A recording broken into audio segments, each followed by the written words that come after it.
Hola y feliz año nuevo. Bienvenidos al programa de Miércoles de Bienestar de la Parkinson's Foundation. La tema de hoy es el Parkinson y los tratamientos. ¿Qué hay de nuevo? Para iniciar el programa de EP Salud en Casa, hablaremos sobre los últimos avances en la investigación y los tratamientos innovadores para la enfermedad de Parkinson. En los últimos años, se han logrado importantes avances en las terapias diseñadas no solo para el manejo de los síntomas motores y no motores, sino también para frenar el avance de la enfermedad de Parkinson. Me alegra mucho que muchos de ustedes participando de hoy están pues saludando en nuestro chat y me alegra que sea una pues comunidad de nuestra Parkinson y también de quien nos ha participado anterior con la programa de EP Salud. Bienvenidos y a comenzar con el programa de hoy.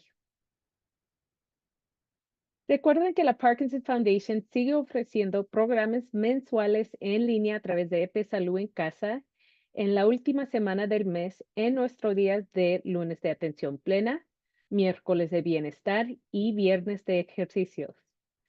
Para ver las grabaciones o también los próximos programas que tenemos de EP Salud en Casa, pueden visitar a nuestra página web al parkinson.org/EP Salud.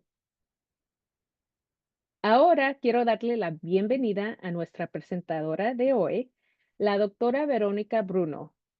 La doctora Bruno es neuróloga especializada en trastornos del movimiento con una maestría en salud pública, miembro del Royal College of Physicians of Canada y profesora adjunta de neurología en el Departamento de Neurociencias Clínicas de la University of Calgary, que es un centro de excelencia de la Parkinson's Foundation. Bienvenida, doctora Bruno. Muchas gracias, Jennifer, y bienvenidos a todos. Voy a compartir primero el screen. Cuando confirmemos que se ve bien. ¿Está bien así? Sí. Perfecto. Bueno, para mí la realidad es que es un placer poder estar hablando aquí con ustedes hoy y espero que la información que podamos compartir sea útil para ustedes. Eh, Agradezco a Parkinson's Foundation por tener esta iniciativa de hacer estas sesiones en español.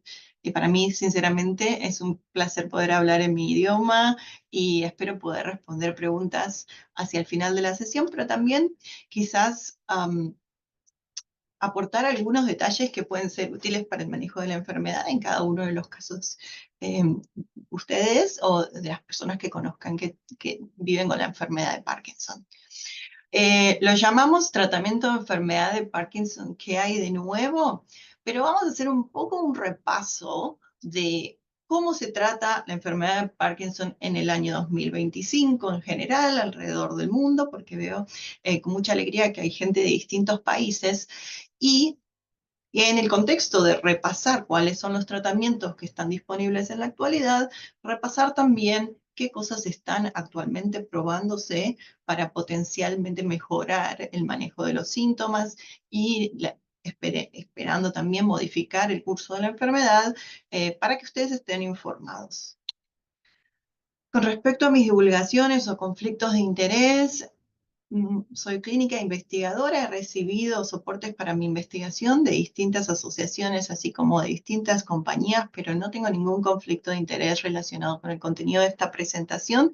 Voy a mencionar algunos nombres de medicaciones, voy a tratar de mantenerme hablando de las medicaciones con su nombre genérico, pero como es muy importante que ustedes reconozcan las que ustedes están usando, también voy a mencionar las marcas, pero sin con ninguna relación comercial que me relacione con ninguna de ellas.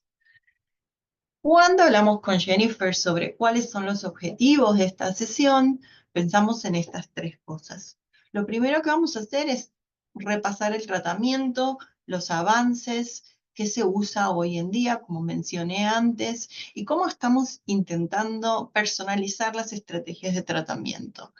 La segunda parte va a estar centrada en qué desafíos hemos encontrado en tratar de avanzar con el tratamiento de la enfermedad de Parkinson y también tratar de entender qué se está haciendo actualmente en distintos lugares del mundo para tratar de avanzar con nuevas medicaciones o nuevas terapias en general, y hablar un poquito de lo que se llama medicina de precisión, que es un concepto que está un poco de moda, que incluye cómo hacer que la experiencia de cada paciente sea la más óptima y adecuada.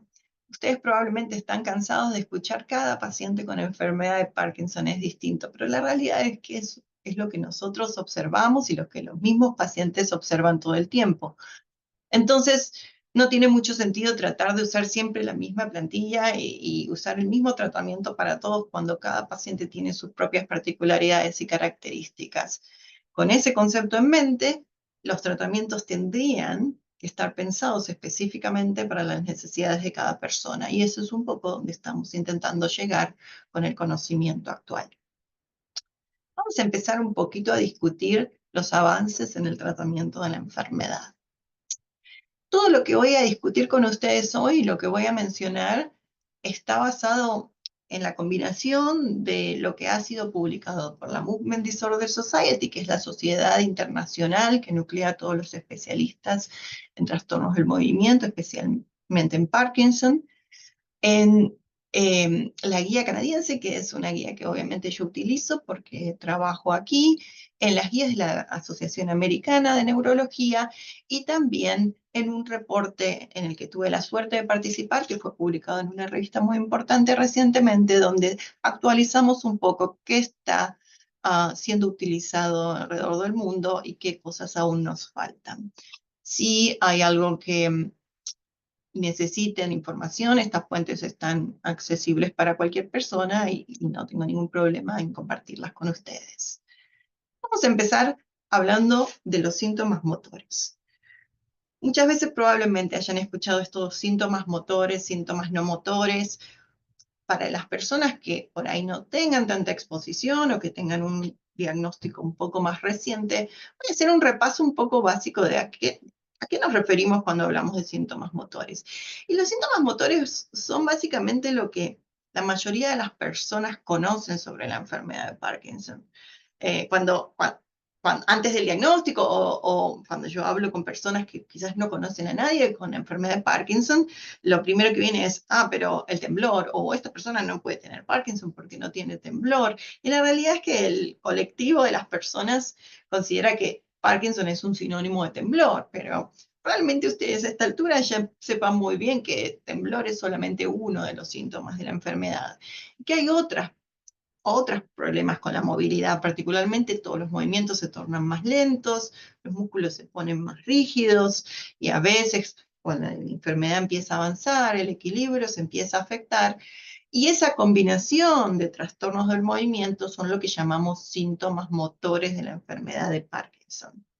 Son de los que sabemos más porque son los que han sido reconocidos con más de 200 años atrás. Y básicamente, ¿por qué suceden estos síntomas motores? Los síntomas motores provienen porque hay una sustancia en nuestro cerebro que para ustedes a esta altura es muy familiar, que se llama dopamina, que tiene muchos roles muy importantes y uno de ellos es la coordinación de nuestros movimientos. En la enfermedad de Parkinson, por razones que lamentablemente aún no conocemos del todo, las neuronas, las células que producen la mayor parte de la dopamina en el cerebro, empiezan a degenerarse y desaparecer. A medida que esas neuronas sufren este proceso que llamamos neurodegeneración, la cantidad de dopamina en el cerebro empieza a paulatinamente disminuir. Y se dice que a medida que esto disminuye, es cuando empiezan a aparecer pequeñas manifestaciones de la enfermedad, que muchas veces llevan muchos años.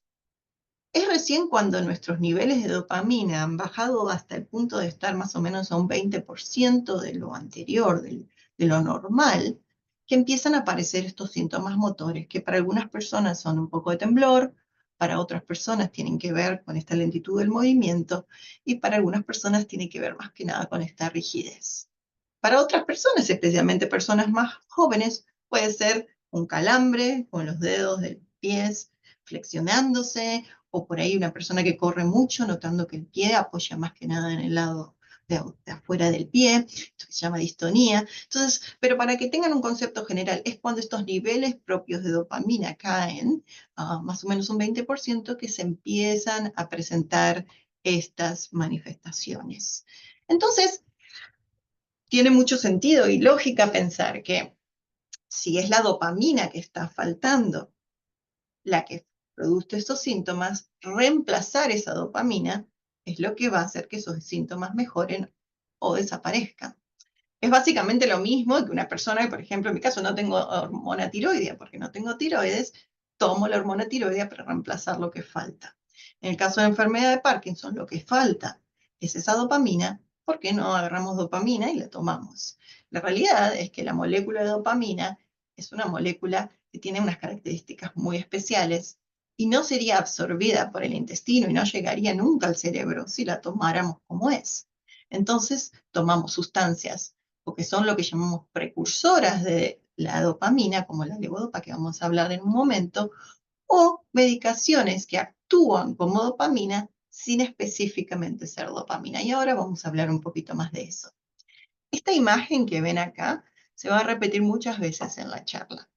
Y es porque, aunque sea un concepto un poco abstracto, me gustaría que todos tengamos en mente qué pasa entre la comunicación de dos neuronas cuando se va a producir un movimiento.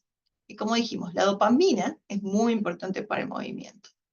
Cuando se coordinan dos neuronas dopaminérgicas, o lo que llamamos una sinapsis dopaminérgica, que es este espacio o esta comunicación entre dos neuronas, lo que pasa es que la neurona que produce la dopamina va por una serie de pasos, acumula pequeñas moléculas de dopamina en estas bolsitas que llamamos vesículas sinápticas, y cuando es necesario utilizarla, por ejemplo, para un movimiento en especial, y le tiene que mandar la señal a otra neurona, lo que hace es llegar con esas vesículas a esta parte que se llama membrana y liberarla en este espacio que se llama espacio sináptico, no importa los nombres, pero más que nada para que entiendan. Y esa dopamina va a ir al otro lado, a la neurona que va a empezar el movimiento, y se une a estos espacios que se llaman receptores. ¿Por qué les digo esto? Porque las distintas medicaciones que vamos a discutir van a actuar específicamente en ese espacio. La dopamina y este receptor son un poco como una llave y una cerradura. Cuando la dopamina se une al receptor, abre la cerradura y empieza un movimiento con las características habituales. Cuando hay poca dopamina y no se estimulan suficientes receptores, es cuando el movimiento no tiene las características normales. Vamos a volver a esto en un segundo. La levodopa, probablemente todos ustedes la conozcan. La levodopa es la mejor medicación que tenemos para el tratamiento de la enfermedad de Parkinson, porque justamente es eso, es el precursor.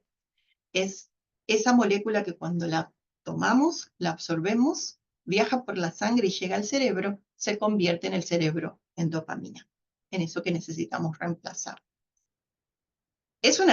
Lo que mis pacientes me dicen todo el tiempo es, ¿cómo puede ser que lo mejor que tenemos sea una molécula que se descubrió hace casi 80 años? Y la realidad es que tiene mucho sentido, porque la persona que la descubrió fue sumamente inteligente al darse cuenta de lo que faltaba y lo que había que reemplazar. Clásicamente es una pastilla o una tableta o una cápsula que se toma por vía oral, vamos a discutir eso en un segundo, pero cuando se descubrió la levodopa y la gente la empezó a tomar, no podía seguir el tratamiento porque producía muchísimas náuseas, muchísimos vómitos y muchísimo dolor de panza. Entonces, lo que descubrieron es que si se asociaba con otra medicación, hay dos, una que se llama carbidopa y una que se llama benseracida, la levodopa era mucho más fácil de absorber, ya que las enzimas o las proteínas que hacían que sea tan difícil de tomar eran inhibidas por estas otras medicaciones. Es por eso que cuando ustedes compran la medicación tiene dos nombres, levodopa y carbidopa o levodopa y benseracida. Clásicamente en las tabletas viene 100 miligramos o 200 miligramos de levodopa y 25 o 50, depende de la formulación de una de las otras dos drogas. Esas, como les digo, no son drogas específicamente para la enfermedad de Parkinson, pero son necesarias para asociar con la levodopa para que no les dé náuseas, para que no genere todos los efectos adversos que daba la levodopa cuando no se asociaba con esto. La realidad es que la levodopa, para cualquiera de ustedes que tenga un diagnóstico confirmado de enfermedad de Parkinson o conozca a alguien con diagnóstico confirmado, es altamente efectiva. Y la mayoría de los pacientes con enfermedad de Parkinson confirmado toman las primeras tabletas, cuando llegan a una dosis óptima, dicen, mis síntomas se fueron, o vuelvo casi completamente a la normalidad, o por lo menos hay una marcada disminución de mis síntomas. Pero el problema es que a medida que avanza la enfermedad, los propios cambios de la enfermedad, en combinación con las características de la levodopa, hace que empiecen lo que llamamos complicaciones motoras, y vamos a hablar de eso más adelante en la presentación. El otro problema es que la levodopa lamentablemente tiene una vida media, que llamamos eso el tiempo que persiste en niveles terapéuticos en la sangre, relativamente corta. Entonces, como ustedes saben, hay que tomarla en muchos intervalos a lo largo del día, lo que para la mayoría de las personas es disruptivo para la vida diaria, porque hay que planear la vida alrededor del momento de tomar la medicación, lo que no, no es ideal. Con respecto a qué medicaciones tienen levodopa, vamos a hablar un poco de lo clásico y de lo nuevo, donde hubo algunos avances en los últimos años. Clásicamente, lo que llamamos levodopa de liberación inmediata, tiene distintas marcas. La levodopa que viene con carbidopa tiene una marca que se llama Cinemed, que está en casi todos los lugares del mundo.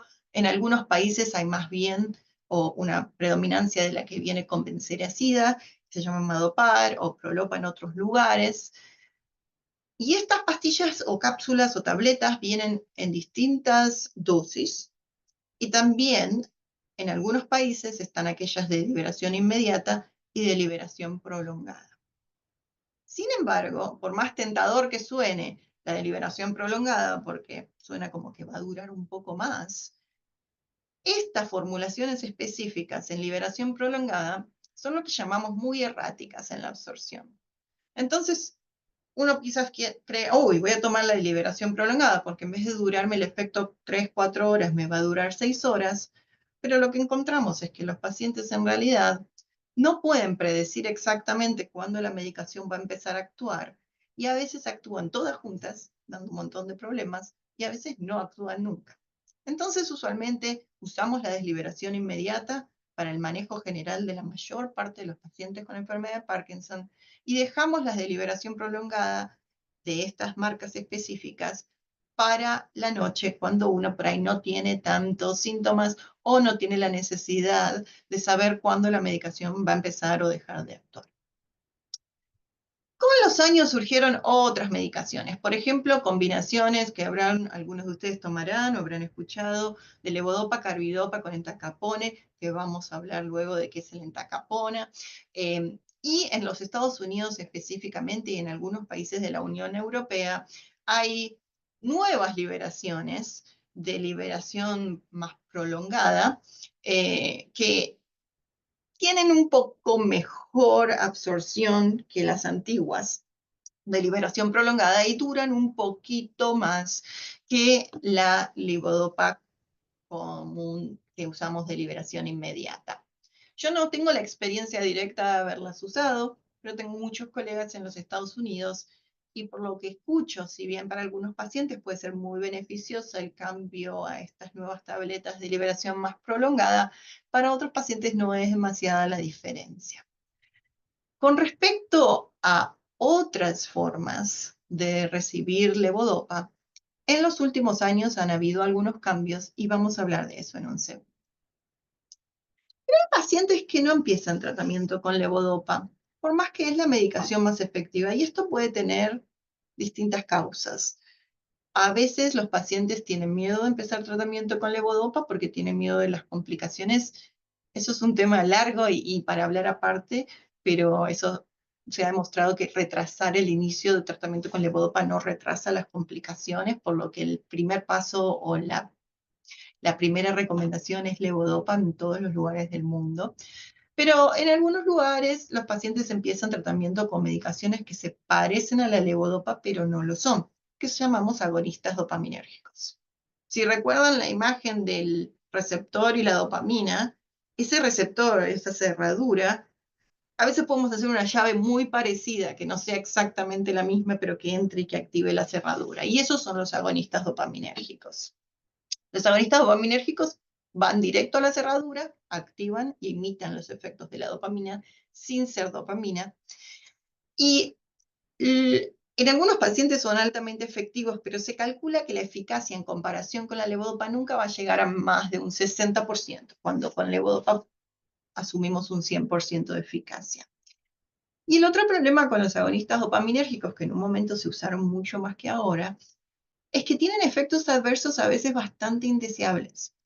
Algunos de ellos, como cambios en la memoria y en el pensamiento o mucha somnolencia, pero el que asusta mucho más, porque ha sido descrito mucho y es muy frecuente, es el desarrollo de trastornos del control de impulso, en el que las personas empiezan, por ejemplo, a jugar en forma patológica y pierden todo su dinero, o a tener pensamientos sexuales continuos muy intrusivos, o a gastar mucho dinero, o a comer patológicamente, lo que puede llegar como se imaginan a producir un montón de problemas en la vida de esas personas y en la calidad de vida de las personas y de los que viven con ellos.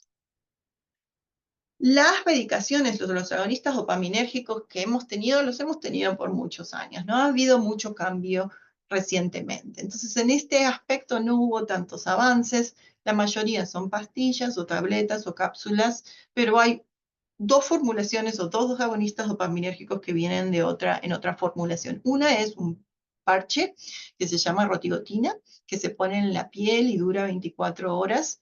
Y la otra es llamada apomorfina, que no está disponible en todos los lugares del mundo, lamentablemente no está disponible en Canadá, donde yo trabajo, pero que tiene también distintas formulaciones, una que es sublingual, con un pequeño film que se pone abajo de la lengua, y otra que es subcutánea con inyecciones. Y el objetivo de estas medicaciones nunca es usualmente reemplazar a la levodopa, pero sí combinarse con la levodopa para optimizar la respuesta.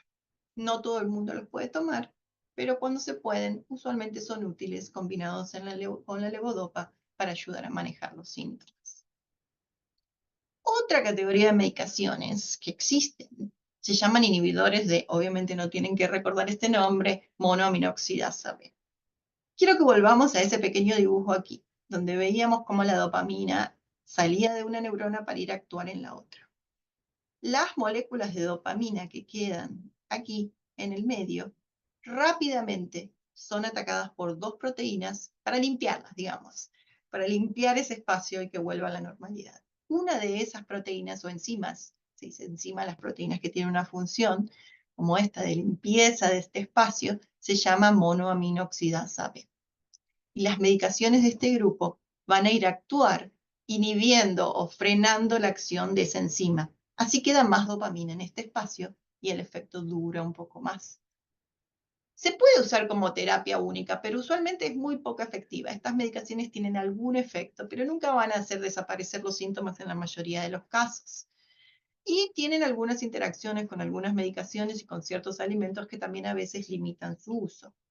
Las formulaciones que tenemos disponibles en la mayor parte del mundo se llaman selegilina, que se toma 2 veces al día, rasagilina, que se toma 1 vez al día.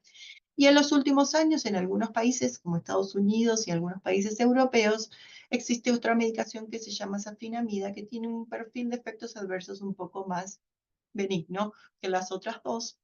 Pero la realidad es que, bueno, de nuevo, como medicación única, son muy débiles, pero sirven para combinar con la levodopa, a veces para mejorar la respuesta que tiene un paciente. La safinamida fue lo último que se ha eh, aprobado y no hubo muchos más avances en los últimos años. Sin embargo, algo que pasó hace muchos años y que quizás ustedes pueden llegar a leer, tiene que ver con esta medicación rasagilina, la que ven en el medio, potencialmente siendo neuroprotectora. Entonces, muchos pacientes van a consulta diciendo, quiero tomar rasagilina porque he leído que puede detener o enlentecer la progresión de la enfermedad. Por si ustedes han leído esa información, es importante aclarar que lamentablemente los estudios han mostrado que eso no es realidad, que la rasagilina no enlentece la progresión de la enfermedad, por lo que no tiene demasiado sentido agregarla al tratamiento por esa razón. Si es útil, se agrega. Si no es útil, no se agrega, pero no tiene un rol neuroprotector. Cuando hablé un poquito de la levodopa, dije, bueno, sí, bárbaro, súper eficaz y ayuda un montón y es el reemplazo natural del neurotransmisor que estamos perdiendo. Pero ¿por qué no es perfecta? ¿Por qué tenemos tantos problemas para manejar la enfermedad a medida que pasan los años? Ustedes probablemente cuando fueron diagnosticados o cuando la persona que conocen con Parkinson fue diagnosticada, recibieron el diagnóstico, recibieron información sobre la enfermedad y quizás la persona, el médico o la enfermera o el profesional de la salud que les comunicó esto les explicó que los primeros 5 años desde el diagnóstico usualmente se llama la luna de miel. Lo llamamos la luna de miel porque es el momento en que con terapia óptima, con una dosis adecuada de medicación, los síntomas básicamente están perfectamente controlados a lo largo del día. Es durante esos 5 años que todavía tenemos ese 20% de dopamina propia o lo que decimos dopamina endógena. Entonces, usamos eso, que usualmente son depósitos de dopamina que se restauran durante la noche. Entonces, no hay realmente necesidad de tomar mucha medicación durante la noche. A la mañana al despertarse, el paciente toma la medicación.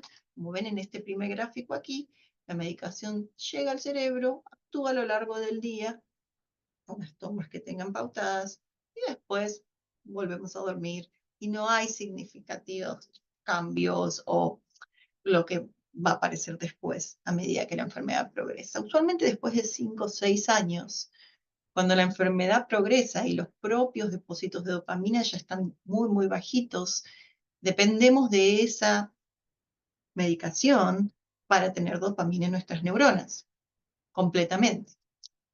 Entonces, al no haber depósito, cada vez que tomamos la medicación dependemos de la medicación, como ven acá en la imagen B, llegar a nuestra plasma, a la sangre, llegar al cerebro, empezar a actuar, y de vuelta, como ya no hay propios depósitos de dopamina, ese efecto va a durar un tiempo y después empieza a decrecer, que es cuando decimos que, o en inglés se dice wearing off, es cuando el efecto de la medicación empieza a desaparecer. Ahí es cuando tomamos la próxima dosis y estas subidas y bajadas, estos picos y valles, son lo que llamamos fluctuación motora. Entonces es aquí cuando la gente dice, uy, la medicación que me ayudaba un montón ahora ya no me ayuda más. En realidad no es que dejó de actuar. Cuando está actuando en una dosis adecuada, funciona. El problema es que como los depósitos propios no están, dependemos puramente de esa medicación y empieza a durar menos. El otro problema que aparece, que ustedes probablemente hayan escuchado, tiene que ver con disquinesias. Y no todo el mundo desarrolla disquinesias, pero muchos pacientes desarrollan disquinesias. ¿Qué son estas disquinesias o discinesias? Son movimientos anormales que no son el temblor que tenía antes.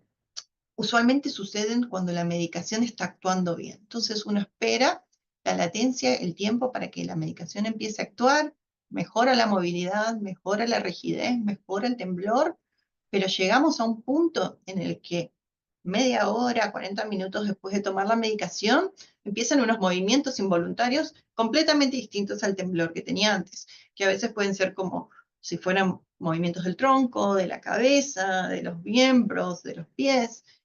Esos movimientos se llaman disquinesias. Y después, cuando se van las disquinesias, usualmente es cuando la medicación empieza a bajar en el sistema. Entonces, para muchos pacientes es una combinación muy difícil. Encontrar el balance o el equilibrio entre ese momento en que la medicación está actuando, y esto es mucho más funcional, pero sin las disquinesias, que también interrumpen el movimiento y no son, o pueden hacer que la gente incluso tenga problemas de equilibrio por el movimiento continuo. Entonces, ¿qué hacemos? Quise poner estos videos porque a veces nos sucede que alguien que tuvo Parkinson por muchos años, le preguntamos cuánto tiempo está on, cuánto tiempo está off, y y no hay un entendimiento muy claro de qué quiere decir, o qué es una disquinesia y cómo es diferente de temblor. Si uno por ahí no las vio nunca o no las tiene, no es tan fácil de entender. Entonces, brevemente les quiero mostrar estos videos. Lo que llamamos periodo on y off, que es prendido y apagado, literalmente. Si alguno de ustedes lo experimentó, sabe de lo que estoy hablando. Es ese momento en que la medicación, como en este caso, no está en el sistema. Por ejemplo, primera hora de la mañana o en el momento en que la medicación, o justo antes de la segunda dosis, donde los síntomas están en el máximo: temblor, rigidez, me quedo pegado al piso, no puedo levantarme de la silla. Y on, o prendido, como un switch de la luz, es ese momento en que la levodopa, como decimos acá, kick, como que pega, como que empieza el efecto. Y uno siente que los músculos se relajan. Miren la cara de este señor, que empieza a tener expresión facial, habla mejor, está mucho más contento también, porque también durante esos periodos de off, mucha gente tiene mucha tensión, mucha ansiedad, mucho dolor. Y puede caminar mejor, el temblor casi básicamente ha desaparecido. Entonces, eso es lo que llamamos periodo on y off de la fluctuación motora. Y la disquinesia que mencionaba antes son esos movimientos que no son un temblor como el que tenía el señor de este lado, pero son un poquito como si estuviera bailando. Pueden aparecer en las piernas, pueden aparecer en los brazos, de vuelta a la cabeza, en muchos lugares del cuerpo. Y suelen aparecer cuando la medicación está en la máxima concentración, aunque hay un pequeño porcentaje de pacientes que las tienen cuando la medicación está yendo para abajo.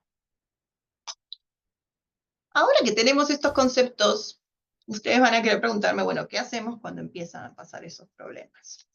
Entonces hay distintas estrategias. Yo voy a mencionar algunas de las medicaciones y después vamos a hablar de la vida real.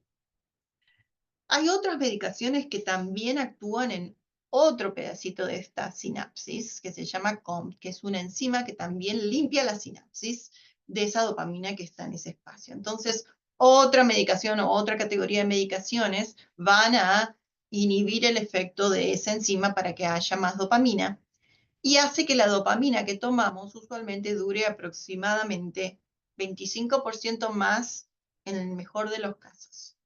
Estas medicaciones no tienen un efecto en sí. Nadie debería estar tomando una de estas medicaciones solamente. Se combinan con la levodopa para hacer que el efecto de la levodopa dure más. Por ejemplo, en las formulaciones de levodopa mencioné que hay una que se llama Stalevo, que tiene uno de estos inhibidores, la COMT, asociado con la levodopa y la carbidopa. ¿Qué formulaciones tenemos? Por muchos años, y en la mayor parte del mundo, la que usamos se llama entacapona, que la marca es Comtan, que está disponible en todos lados y que si la toman, ustedes lo saben, porque hace que la coloración de la orina y de otras secreciones del cuerpo se ponga muy naranja. Había una medicación muy efectiva que se llamaba tolcapone, pero lamentablemente daba mucha toxicidad hepática en el hígado, entonces no se usa en casi ningún lugar del mundo.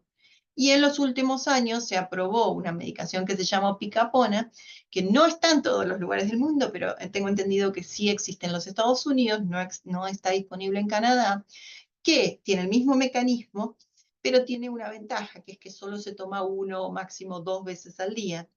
En lugar del entacapone, que lo tenemos que asociar con cada una de las dosis de levodopa. O sea, si el paciente toma 7 dosis de levodopa, necesita asociar un entacapone con cada una de esas. Y después algunos de ellos de ustedes habrán escuchado hablar de la mantadina. Y en el pasado la mantadina se usaba como una medicación para el Parkinson per se, pero ahora sabemos que su efecto es bastante débil para los síntomas del Parkinson en sí. Algunos pacientes la encuentran muy útil, pero otros no. Pero para lo que sí parece ayudar un montón es esas disquinesias, esos movimientos anormales que aparecen cuando la medicación está actuando. En el pasado teníamos solamente la formulación normal, que es la que existe aquí en Canadá y en otros lugares del mundo, que son tabletas de 100 miligramos y se toman entre 100 y 300 miligramos al día, pero en los últimos años se han aprobado tabletas de vuelta de liberación prolongada que protegen un poco más a lo largo del día, y algunas de estas se han aprobado en los años recientes, en los últimos 2 o 3 años en los Estados Unidos, por ejemplo. Pero la realidad es que ustedes saben a esta altura mucho más que yo sobre qué pasa con todo esto. Sí, es muy lindo en teoría, tenemos todas estas medicaciones, pero en la mayor parte de los casos manejar o encontrar el equilibrio perfecto es muy difícil. Entonces eso bueno, sí, la levodopa me ayuda, pero me genera este efecto adverso o me dura el efecto muy poco. Entonces, lo primero que hacemos usualmente cuando empiezan estas fluctuaciones o cuando empiezan estos disquinesias es empezar a combinar estas medicaciones que menciono. Por ejemplo, si estamos con levodopa y aumentar la dosis no es una posibilidad por las disquinesias o otro efecto adverso, asociarlo si es posible con alguno de los agonistas dopaminérgicos o con alguno de los inhibidores de las enzimas que mencioné. Si las disquinesias son el problema principal y no hay contraindicaciones, quizás agregar amantadina. Sin embargo, es importante recordar que si ustedes no tienen ninguna de estas medicaciones es porque hay algo que los está contraindicando y son medicaciones que tienen efectos adversos a veces bastante severos. Por ejemplo, después de los 65, la amantadina a mucha gente le genera alucinaciones o el entacapone puede producir mucha diarrea o la rasagirina a veces puede producir contraindicaciones o está contraindicada para gente que necesita tomar medicaciones como antidepresivos. Entonces, sí, uno trata de hacer este fine tuning o esto como una radio vieja, encontrar cuál es la sintonía que hace que ande perfecta, pero a veces es difícil encontrarlo. Entonces, de vuelta, se aumenta la dosis, se reduce el intervalo entre las dosis. A veces pacientes que toman 3 veces al día una dosis alta empiezan a tomar una dosis más bajita más veces al día.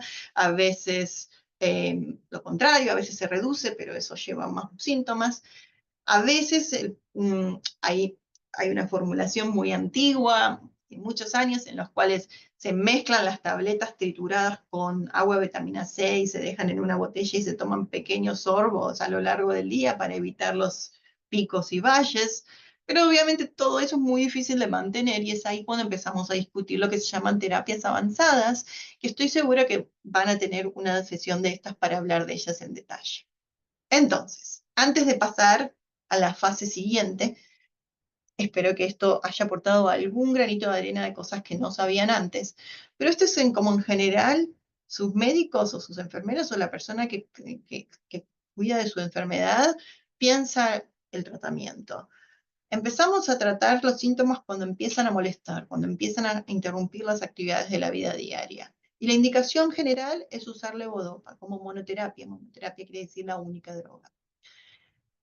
Y también se pueden usar algunas de las otras drogas con usualmente menos efectividad. Si está todo bien controlado, nos mantenemos ahí. Pero cuando empiezan las fluctuaciones motoras, usualmente tenemos que hacer estos cambios. Algo que siempre es muy importante hacer cuando empiezan estas fluctuaciones es asegurarnos de que estamos tratando bien la constipación. Y vamos a hablar de eso en un segundo. Pero además, de vuelta, podemos combinar con otras medicaciones.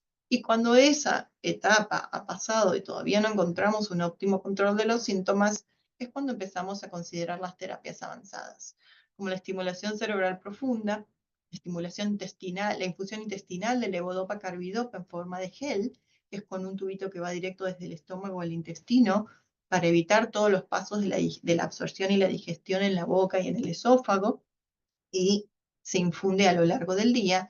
Y la infusión de apomorfina, que no está disponible en muchos países, pero es este agonista dopaminérgico altamente efectivo que se puede usar con una pequeña bomba. ¿Qué hay de avances con respecto a las terapias avanzadas? Bueno, claramente la novedad máxima de esta sesión es lo que llamamos la infusión subcutánea de fosfolipodopa, foslevodopa, foscarbidopa, que el nombre comercial en Norteamérica es Vyalev, que es una bomba, como si fuera una bomba de insulina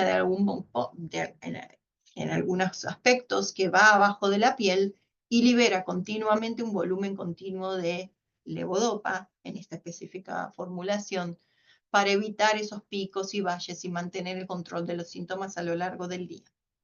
Esto es muy reciente, en Canadá se aprobó hace algunos meses, entiendo que en Estados Unidos se aprobó hace unos meses también, en muchos lugares del mundo todavía no está aprobado, pero es un tratamiento que tiene algunos pros y algunos contras, como todo. Lo que tiene de bueno es que es completamente reversible. Si uno lo prueba y no le gusta, se saca la bomba y no queda nada, no queda ni un cable dentro del cerebro, ni un tubo en el estómago, así que en ese sentido es más fácil y más práctico. Pero lamentablemente, como nada es perfecto, lo que estamos viendo nosotros ahora que la empezamos a usar con más frecuencia son muchas reacciones adversas en la piel. Al ir tanto volumen de líquido abajo de la piel, muchos pacientes tienen como nódulos abajo de la piel, o celulitis, o otros problemas, no la celulitis estética, pero infecciones abajo de la piel que hacen que sea bastante difícil mantener la terapéutica. Pero esto es uno de los avances y para muchos pacientes es muy útil con los cuidados necesarios. La otra terapia avanzada que ha avanzado un poco en los últimos años y es muy, muy, muy interesante, tiene que ver con ese DBS que ustedes ya saben de memoria, probablemente que hayan leído muchas veces, pero mejorando muchísimo la forma en que el DBS actúa en el cerebro. ¿Cómo? Con esto que se llama estimulación adaptativa. ¿Y qué quiere decir eso? En vez de venir una enfermera o un médico a programar la función del cerebro, del estimulador para mejorar los síntomas, en unos años esperemos que esto funcione y sea el propio cerebro el que programa el DBS. Cuando estoy temblando más, aumenta la estimulación, cuando estoy temblando menos, la disminuye, y de esa forma se hace una respuesta más normal o más fisiológica en vez de la respuesta habitual que podemos lograr con la programación que hacemos hoy en día. Voy a hablar un poquito de los síntomas no motores, de que hablo mucho y no quiero que estemos tarde, pero con respecto a los síntomas no motores, lo importante para ustedes saber es que son un montón, que afectan un montón de aspectos de la vida diaria, desde los trastornos de memoria, los trastornos del ánimo, del sueño, las alucinaciones. No todos los pacientes los tienen todos, pero pueden suceder, hasta problemas con el intestino, sobre todo la constipación, trastornos urinarios, trastornos sexuales, los problemas con la presión baja. Todos estos síntomas son parte de la enfermedad, pero no son tan dopaminérgicos como los motores. Entonces, la dopamina a veces ayuda y a veces no, y muchos de ustedes tendrán esa experiencia que a veces la dopamina en realidad hace las cosas peor, sobre todo con alucinaciones o la presión baja. Lamentablemente, esta es mi área de investigación y debo decir que no ha habido muchos avances, pero algo que es muy atractivo y que es muy fácil de implementar tiene que ver con el conocimiento de estos síntomas, que eran completamente ignorados hasta hace unos 20 años. Y entender que antes de tratar algo, hay que ir a revisar la lista de medicamentos, porque ustedes se sorprenderían de las veces que alguien viene, por ejemplo, con alucinaciones o creyendo que tiene demencia y en realidad está tomando medicaciones, por ejemplo, para la vejiga, que pueden producir esos efectos y después frenamos la medicación y mejora. O mismo medicaciones para el Parkinson, que pueden producir esas medicaciones y que cuando las frenamos dejan de producir los efectos adversos. Entonces, lo más importante antes de empezar algún tratamiento es discutir con sus médicos, con sus enfermeros, a ver si hay algo en esa lista que puede estar produciendo estos síntomas no motores. Y lo que es muy atractivo es esto de pensar en la constipación como parte de la enfermedad. A veces cuando los pacientes empiezan tratamiento creen que es la levodopa la que les da constipación. Y si bien eso sí puede suceder, en la mayor parte de los casos la constipación o el estreñimiento son por la enfermedad en sí. Y si no la tratamos, obviamente estar estreñido no es bueno. Nos hace sentir mal, nos hace sentir inflados, hinchados. Pero además de eso, si tomamos nuestra medicación en tiempo y somos muy regulares, puede ser que sintamos que no está actuando bien porque no la estamos absorbiendo. Y tener movimientos del intestino regularmente ayuda a que la medicación para el Parkinson actúe mejor. Entonces es muy importante mantener una higiene, digamos, de las deposiciones y hablar sobre su médico si están constipados. Si cuesta pasar la materia fecal cuando hay que ir al baño, o si es muy chiquitita, muy seca, muy dura. Porque hay muchos tratamientos y uno que es muy atractivo es el uso de probióticos que se empezó a estudiar en detalle, y aunque no tenemos todavía la cepa determinada de cuál es el probiótico que ayuda más, el yogurt o la leche que tiene probióticos ha demostrado múltiples ocasiones que aumenta la motilidad intestinal y mejora los síntomas motores y no motores de la enfermedad en general. Así que eso es algo para tener en cuenta. Y es un avance de los últimos años. En los últimos minutos, quiero hablar un poquito de la investigación actual, porque hay un montón de cosas sucediendo. Y a veces, de vuelta, los pacientes dicen, ¿cómo puede ser que sigamos con lo mismo? No se imaginan la cantidad de cerebros brillantes que están haciendo investigación. Y esperemos que todo, tener muchas más respuestas en el futuro. Pero bueno, ¿por qué no tenemos todavía? La realidad es que hay muchos desafíos cuando uno está investigando en la enfermedad de Parkinson. Es una enfermedad muy distinta de persona en persona. Algunas personas tienen formas genéticas, otras no. Parece que hay muchos factores ambientales, como ciertos pesticidas o ciertas áreas del mundo que parecen tener más prevalencia. No tenemos un modelo animal, un ratón o una rata que tenga Parkinson, entonces es muy difícil entender aspectos de la enfermedad que, por ejemplo, en pacientes con cáncer son mucho más fáciles de dilucidar. No teníamos hasta hace poco ningún biomarcador, ahora tenemos lo que se llama seed amplification, que es de alfa-sinucleína, que parece ser un marcador en el líquido cefalorraquídeo que está dentro de la cabeza. Para diagnosticar esto en anticipación, la enfermedad de Parkinson con muchos años antes, entonces para el momento que está el diagnóstico, quizás es tarde para encontrar tratamientos que frenen el inicio de la enfermedad.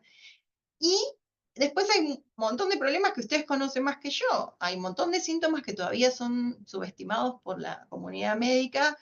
Hay muy pocos ensayos clínicos y acceder al tratamiento muchas veces es caro y difícil dependiendo de la localización geográfica donde estén. Entonces, la investigación actual trata de ir a todos estos aspectos específicos y tratar de encontrar soluciones que sean especiales para cada una de las situaciones que nombramos. Entonces, hay un montón de investigación en genética, en mecanismos moleculares de por qué sucede la enfermedad, en biomarcadores que nos van a dejar, esperemos, diagnosticar la enfermedad antes, en medicaciones nuevas para mejorar los síntomas motores y no motores, en los tratamientos no farmacológicos y desde mi punto de vista también en terapias alternativas que pueden darnos algún beneficio para algunos de los síntomas. Las terapias avanzadas, como mencionamos con la estimulación cerebral profunda adaptativa o con la infusión subcutánea de levodopa, en cambios tecnológicos y cómo usar estos cambios tecnológicos maravillosos.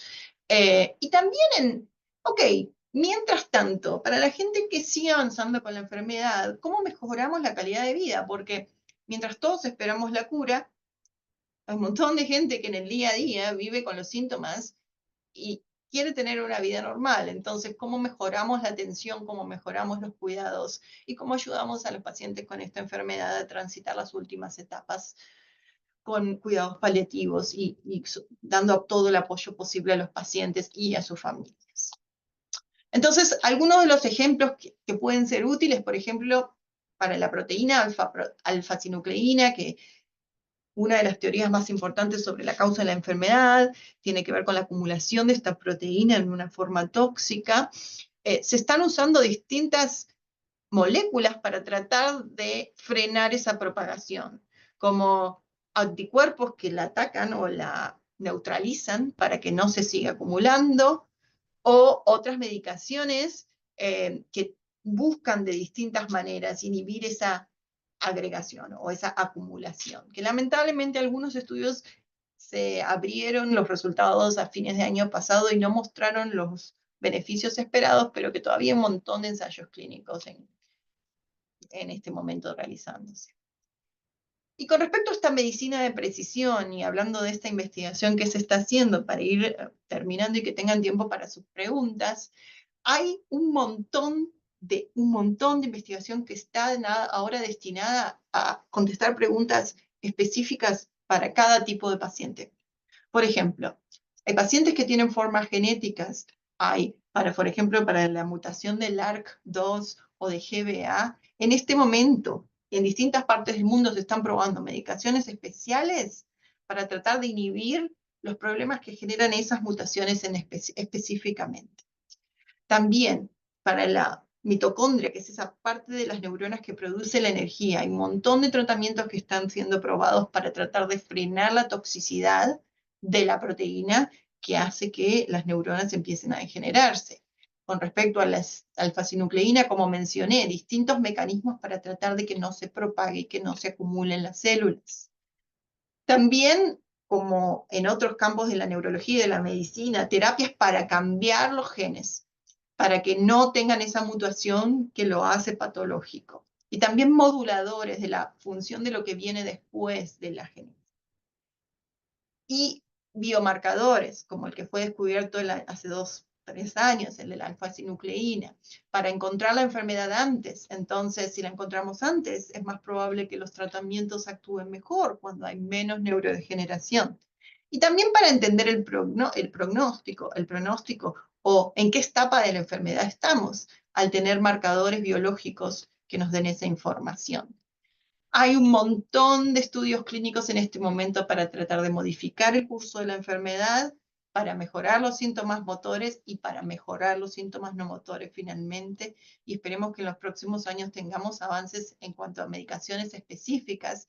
Pero también hay un montón de otros laboratorios que buscan explicaciones alternativas, como si potencialmente es inflamación, está alguna neuroinflamación contribuyendo a los síntomas, o si, por ejemplo, receptores en el cerebro para cannabinoides podrían tener algún efecto y podríamos usar ese tipo de medicación en la enfermedad de Parkinson.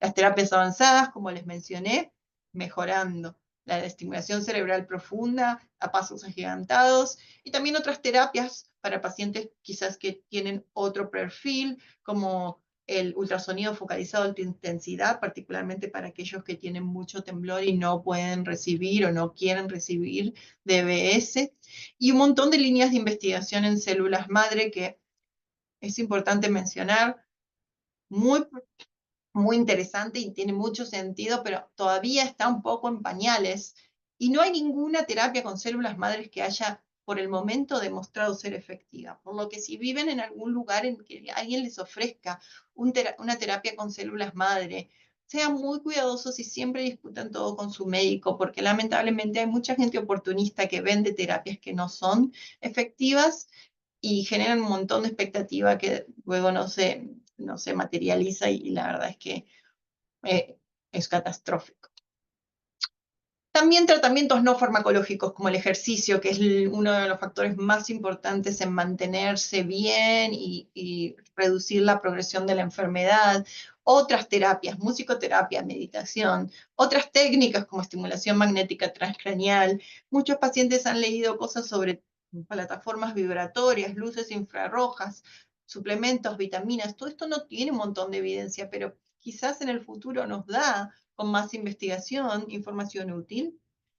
Y uso de inteligencia artificial para descubrir nuevas medicaciones, uso de dispositivos portátiles para detectar cambios en los síntomas y un montón de plataformas que están ayudando a rehabilitar personas aunque estén lejos, como la telemedicina. Además de, como mencioné, empezar a trabajar más en equipo con el paciente, con la familia y con equipos multidisciplinarios para mejorar la atención al máximo. Con esto quiero cerrar. Nada de esto va a ser posible sin la participación de todos. Lo que creo que ha enlentecido, más que nada, los resultados de la investigación en la enfermedad de Parkinson, que como mencioné, conocemos hace más de 200 años, y que fueron los científicos los que lideraron la investigación. Esto tiene que ser un trabajo en conjunto con el paciente, con el cuidador, con las instituciones, con la sociedad en sí. Cada pequeña pieza que un paciente pueda contribuir colaborando con los estudios de investigación ayuda a que podamos resolver el rompecabezas en total. Entonces, si tienen la posibilidad, obviamente siempre que sea seguro, que sea algo aprobado y que sea con la gente adecuada, participar en investigación es la única forma de encontrar más soluciones para los síntomas y el tratamiento de la enfermedad. Espero no haber hablado muy rápido, aunque sé que lo hice porque soy argentina, como se habrán dado cuenta, y hablo muy rápido. Y espero poder responder alguna de sus preguntas y quedar en contacto para en cualquier momento, cualquier cosa que necesiten. Bueno, muchas gracias, doctora, por esa presentación y la información muy clave sobre, bueno, los tratamientos que ya hemos sabido mucho y también de los tratamientos avanzados. Sí hemos recibido muchas preguntas sobre la función y el avance de la levodopa, que es algo que ya sabemos que es un tratamiento muy común y es muy recomendado para las personas con la enfermedad de Parkinson. Am, tenemos como una variedad de las preguntas, ¿verdad? Querían saber cómo ha avanzado la levodopa, porque hemos visto los aparatos que se pueden a dar esos tratamientos, pero ¿cómo uno puede saber cuál es la dosis máxima y cómo uno puede a saber si les funciona bien o no, o si les conviene o si se tiene que, digamos, ajustarlo un poco más porque cambia durante el día, también en la noche y cuando están tomando otros medicamentos? Es una muy buena pregunta y es acá donde conocer la enfermedad es lo que les va a dar todas esas respuestas. Y yo le digo a mis pacientes, oiga, yo puedo tener una idea general, pero el que me va a dar la respuesta es el paciente. Pregunten, no se queden con, oh, el doctor me dio esta receta, me dijo que la tome una vez, 3 veces al día. Yo me siento horrible, pero tengo un turno en un año y todo este año de mi vida lo voy a desperdiciar sintiéndome horrible. La realidad es que la dosis de levodopa no es estandarizada, depende de la situación de cada uno, de los niveles de dopamina de cada uno, de los niveles de actividad de cada uno. Un corredor no tiene el mismo requerimiento dopaminérgico que alguien que está sentado todo el día. Entonces, ¿cuál es la dosis adecuada de levodopa? Es la que protege al máximo los síntomas o mejora el control de los síntomas como el temblor, la rigidez y la lentitud sin producir efectos adversos o las manifestaciones que discutimos indeseadas. Entonces, no hay una dosis máxima, pero sí, lamentablemente, hay un punto en el que tenemos que ser muy cuidadosos en ese equilibrio de aumento la dosis y el paciente empieza a desmayarse porque le baja la presión, empieza a alucinar o empieza a tener unas disquinencias horribles. ¿Cómo manejamos eso? Y es ahí cuando empieza esa combinación o esa asociación. Pero lamentablemente hay un montón de años de vida donde la enfermedad puede estar muy bien manejada. Hay un montón de pacientes que se pierden esos años por no saberlo o porque el médico por ahí no es tan entusiasta en explicarlo. Entonces, siempre vayan y pregunten. Pero ¿cómo puede ser que todavía sigo temblando, que todavía sigo teniendo tanta rigidez o que estoy 4 horas al día que no me puedo mover? Cuando tengo 60 años y tendría que estar jugando con mis nietos. Porque esos años iniciales de la luna de miel son en los que ustedes no tendrían que casi sentir síntomas.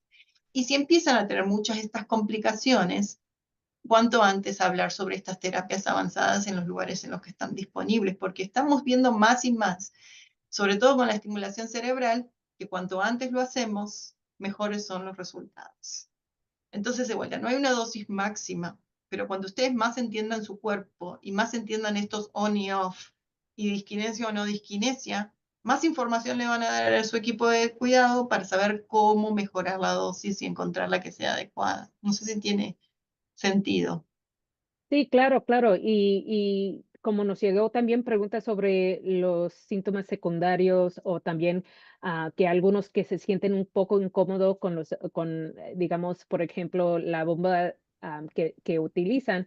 am, Añadiste un punto muy importante de la comunicación entre el paciente y con su doctor, porque cada uno van a experimentar algo muy único para ellos y esa información es muy clave para asegurar que reciban la atención adecuada y además para ajustar lo que necesitan para mejorar su calidad de vida, ¿verdad? Que, por ejemplo, la meta y el propósito de estos tratamientos es que puedan seguir una vida diaria sin que tengan los síntomas de la enfermedad de Parkinson, o sino manejarlo y controlarlo un poco más. Entonces, gracias por añadir eso. Una de las cosas que me fascina mucho de de la discusión sobre los medicamentos es cómo creamos, cómo llegamos a este punto, ¿verdad? Y todo llega por la investigación y la participación de los ensayos clínicos. Y todo esto no lo podemos hacerlo sin que las personas, la comunidad, participamos y podemos compartir esta información. Nos llegó una pregunta al principio de su presentación porque nos compartiste una información de los estudios y querían saber cómo uno puede involucrarse y participar y si no también informarse sobre los estudios que existen ahora, porque vi en sus diapositivas que estaban en inglés. ¿Cómo uno puede leer sobre esta información en español? No, exacto. Hay un montón de recursos y creo que alguien preguntó sobre esos recursos. Entonces, lo positivo de todo esto es que, por ejemplo, asociaciones como Parkinson Foundation, Michael J. Fox, um, Parkinson Canada, las asociaciones locales para la enfermedad de Parkinson de distintos países, las asociaciones europeas, las españolas. Hay un montón de recursos sobre estas cosas. Si no los encuentran, vayan con el nieto, el hijo joven, porque estamos en un momento tan espectacular de la tecnología que cualquier información en inglés se tira en una página web y se traduce perfecta. No es como antes que la traducción era una locura. En un minuto tiene una traducción perfecta. Hay páginas como clinicaltrials.gov, hay otras páginas locales de las distintas universidades que muestran qué estudios se están realizando y también hablen con su médico de vuelta. Yo sé que soy insistente y sé que muchos médicos tienen tiempo limitado y preguntan dos cosas y uno se tiene que ir. Pero la realidad es que esta es una vida sola y ustedes son los que van y tienen el derecho de pedir esa información. O sea, si vivo en Costa Rica y no hay ningún estudio, hay una forma en que mi médico me pueda relacionar con alguien en otro país. Hay alguien que esté investigando esta forma específica de Parkinson en gente joven. Hay alguien que esté haciendo Parkinson en mujeres y pedir esa ayuda a esta comunidad que tenemos, que es enorme, para no quedarse afuera. Porque la realidad es que cuando ustedes más sepan, más fácil se les va a hacer manejar la enfermedad. Y no es como antes que el médico decía algo y había que hacer. No, el médico dice todo lo que puede para ayudar, pero a veces no tiene esos recursos. Entonces, a mí me encanta cuando vienen y me dicen, vi que hay un estudio en Stanford sobre esto, ¿qué opinan? Y yo lo voy, lo leo y me fijo y ahí discutimos. Hagan lo mismo, incentiven esa discusión, porque si están acá es porque tienen ese incentivo y quieren aprender más. Entonces, bárbaro. Parkinson Foundation tiene esas sesiones espectacular, pero generen esa relación de preguntar y pedir más recursos en sus ámbitos locales, ¿no? Sí, claro. No, bueno, con eso vamos a cerrar la sesión de hoy y gracias, doctora, por su presentación y compartirnos más la comprensión sobre los tratamientos, cómo son creados y además a dónde vamos a llegar en el futuro y quizás pronto que nos llegue esa cura de la enfermedad de Parkinson que queremos lograr. Pero gracias otra vez por su tiempo y por estar aquí unidos con nuestra comunidad de Parkinson y a todos quienes participaron hoy para aprender un poco más sobre los tratamientos de la enfermedad de Parkinson. Quiero compartirle un breve anuncio sobre nuestros estudios de PD Generation que ofrecemos aquí de la Parkinson's Foundation, que apoya también a muchos de los investigadores aquí y además sobre de los medicamentos que hemos hablado y compartimos aquí. Entonces les voy a compartir mi pantalla un poco, con permiso. Bueno, como les mencioné, tenemos nuestro estudio Estrella PD Generation, que es proporcionado pruebas genéticas para genes relacionados con la EP y consejería genética a personas con Parkinson, todo ello sin costo para los participantes y podemos examinar, como mencionó la doctora, los genes relacionados con el Parkinson estudiando muestras de sangre de personas con un diagnóstico confirmado de la EP.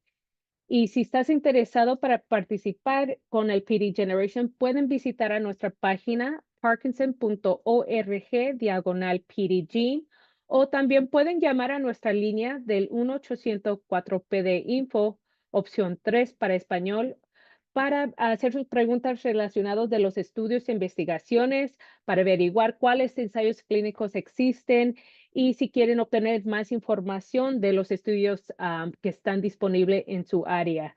También queremos compartirles que recientemente hemos ampliado nuestros centros de pruebas de PD Generation en Latinoamérica.